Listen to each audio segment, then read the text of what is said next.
Well, howdy there, Internet people. It's Belle again. So today, we're going to talk about the Trump-China talks about trade. On May 9th, U.S. and Chinese officials will meet in Switzerland to talk about the global economic situation and the tariffs. The talks are scheduled to run through the 12th. This will be the first high-level talks to occur since Trump started a global trade war. The markets are already reacting to the news in a mostly positive way. It's another sign that the markets are disconnected and running on emotion. There are already unrealistic expectations being set. It is incredibly unlikely that these talks lead to a major breakthrough or into the tariffs. It's worth noting that most reporting suggests the Chinese didn't even want to have them. This is a first step, and it is unlikely to produce the results people are wanting. We've talked before about how the markets run on estimates and expectations. If the expectations are built that this is the end of the trade war, and that doesn't occur, you'll see a huge slide in the markets again. It seems like at least some people within the administration are aware of this risk and are already trying to manage expectations. U.S. Treasury Secretary Scott Bessent, who will be representing the U.S. at the meeting, said, quote, "My sense is that this will be about de-escalation, not about the big trade deal.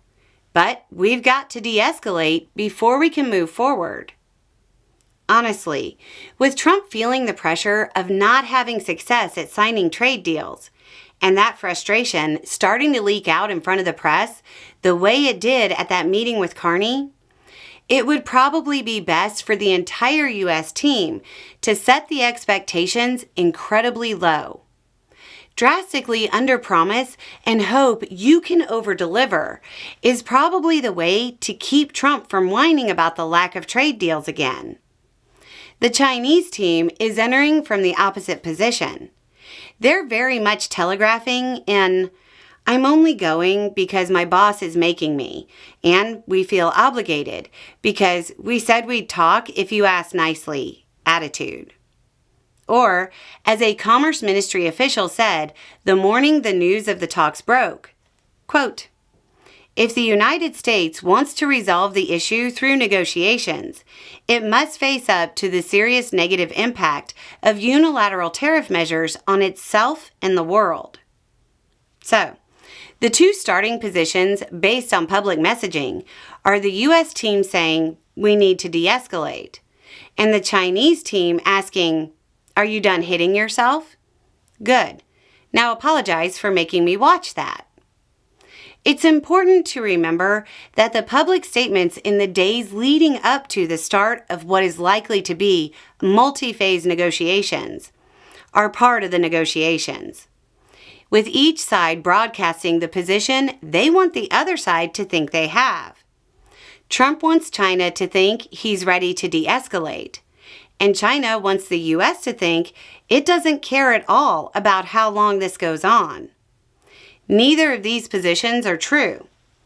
Trump's team is probably going to level some bizarre demand because they aren't ready to publicly cave yet, and de-escalation is something Trump could do with a pen stroke without negotiations. And China would rather have this over sooner rather than later.